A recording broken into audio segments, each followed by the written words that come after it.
Hundreds of people who recently bought cars on Whidbey Island are wondering tonight if those cars are safe. Not road safe, but whether those cars are contaminated with meth. Como 4's Brian Johnson is live in Oak Harbor with tonight's big story. Brian?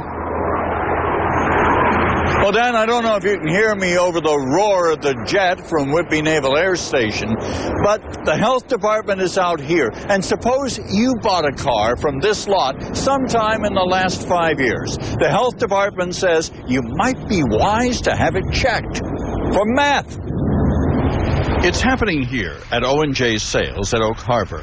Last month, the health department found meth at 5,200 times the state's safe limit in the office and said 3 cars were contaminated. So today they brought in a new meth gun, the first time this meth weapon has been used in our state. It sends out a pulse of light and reads fluorescence. Meth. Once they reach that threshold, the meth light will come on. Tim Shriver found 8 more contaminated cars. The big problem? 1,600 cars have been sold from this lot in the last 5 years. The health department offered to test any of them. Butch bought this car a few months ago. He said it smelled funny. Tim found out why. This one comes up positive. This was a swab of what Tim found. You know, we're coming up real high. But tonight you drive it home? I'll drive home. Keep the windows down a lot. Others who had their cars tested were luckier. They were clean. I'm a single mom.